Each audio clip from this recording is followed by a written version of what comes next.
Welcome to my YouTube channel स्त्री का घर। तुम्हें कितनी बार बताया मेरे तैयार होने से पहले मेरा नाश्ता तैयार हो जाना चाहिए। शादी के 25 सालों बाद भी तुम्हें क्यों बार बार एक ही बात बतानी पड़ती। लता, तुम्हें क्या, तुम तो आराम से घर पर रहोगी, मुझे काम पर जाना पड़ता है। तुम हो कि हमेशा बेवकूफ़ों जैसी हरकतें करती हो। अगर तुम यह जानबूझकर करती हो तो याद रखना, मुझसे बुरा कोई नहीं होगा। आज भी प्रशांत का पारा चढ़ा हुआ था। इन कट शब्दों से अपना गुस्सा उतारते हुए गीला तौलिया कुर्सी पर फेंकते हुए प्रशांत गुस्से से लता की तरफ देखने लगा। लता के लिए प्रशांत का बेवजह का गुस्सा होना कोई नई बात नहीं थी। वह महीने में 3-4 बार ऐसे ही लता पर बरस पड़ता था। पहले पहले लता उसका विरोध किया करती थी, लेकिन जब कई सालों तक प्रशांत में कोई बदलाव नहीं दिखा तो लता ने खुद को ही बदल दिया। अब प्रशांत को कुछ भी कहने से लता को कोई फर्क नहीं पड़ता। प्रशांत की हर बात को चुपचाप सिर नीचे झुकाए सुन लेती थी। शादी के 5 साल पहले तक लता ने पूरी कोशिश की कि प्रशांत को बदला जाए, लेकिन फालतू का गुस्सा करना और बाद में लता को भला बुरा कहना मानो कि उसकी कोई आदत पड़ गई थी। कोई भी वाद विवाद होता था तो सीधा लता को बोलता था, अगर मैं तुम्हें अच्छा नहीं लगता तो क्यों नहीं चली जाती अपने मायके, क्यों रहती हो मेरे साथ। इतना सब कुछ होने के बावजूद लता प्रशांत के साथ रहती थी, क्योंकि उसे अपनी बेटी की फिक्र थी और वह जाती भी तो कहाँ अपने बूढ़े हो चुके माँ बाप को इस उम्र में परेशान करना नहीं चाहती थी।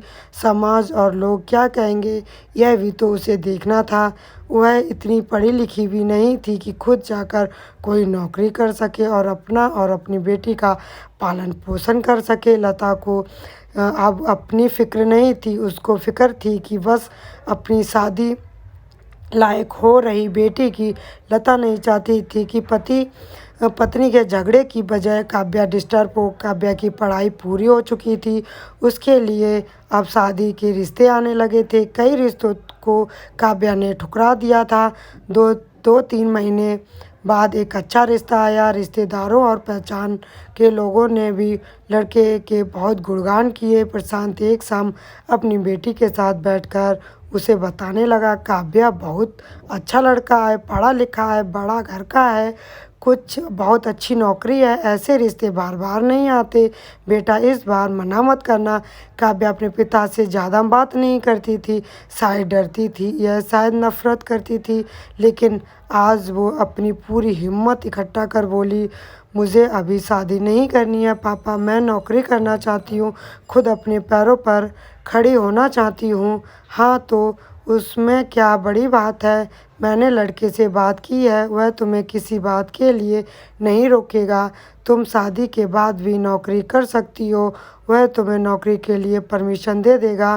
प्रशांत बोला, मेरा नौकरी करना या न करना उसकी परमिशन पर क्यों डिपेंड रहेगा पापा।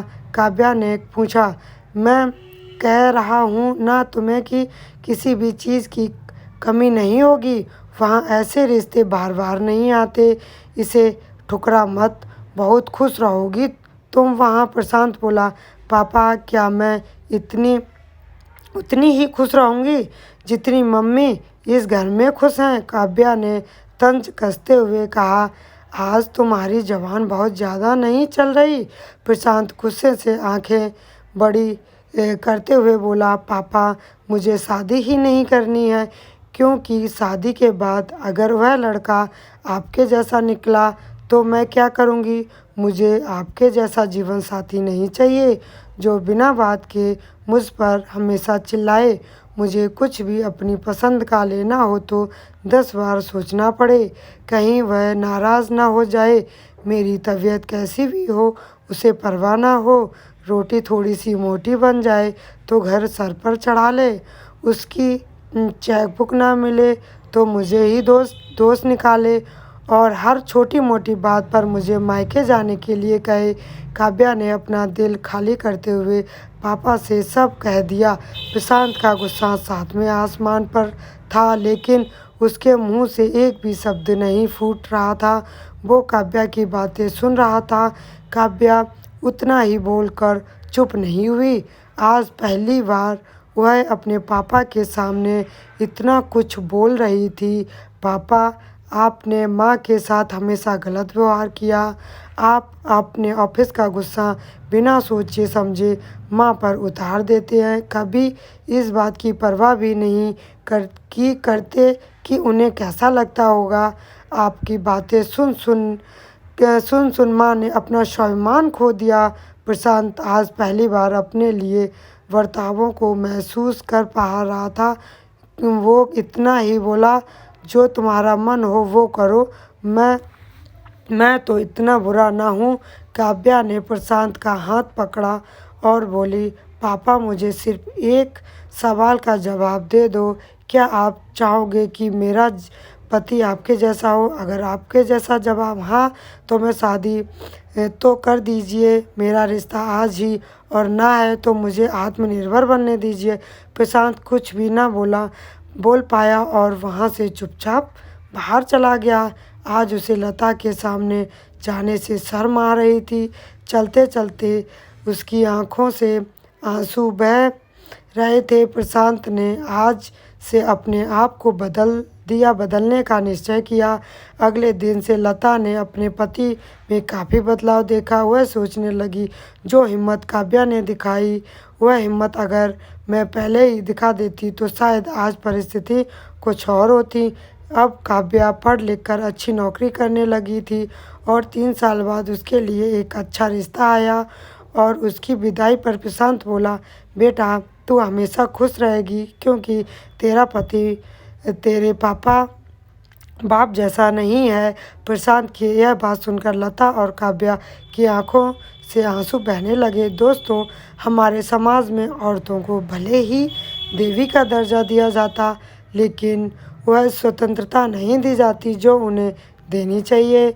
उन्हें बचपन से ही बताया जाता कि वह पराया धन है। स्कूल से आने में देर हो जाए तो पिटाई मिलती है। मोबाइल पर बातें करते हुए दिख जाए या खिड़की से झांकते हुए दिख जाए तो शक किया जाता है। माँ बाप का घर तुम्हारा नहीं है, पति का घर ही तुम्हारा घर है। जीवन भर यह बातें बता कर उन्हें ससुराल भेज दिया जाता, और एक दिन किसी छोटे मोटे झगड़े में ससुराल वालों से उन्हें सुनना पड़ता कि इस घर को छोड़ दो और मायके चली जाओ। अब आप ही बताओ दोस्तों, ऐसी स्त्रियों का क्या सच्चा घर कौन सा है? आखिरकार वह किस घर को अपना कहें? हमेशा की तरह पूरी कहानी देखने के लिए आपको धन्यवाद। दोस्तों, उम्मीद है कि यह कहानी आपके दिल को छू गई होगी। ऐसे ही सीधे दिल तक उतरने वाली कहानियों को देखने के लिए हमारे चैनल पर जुड़े रहें। Thank you so much.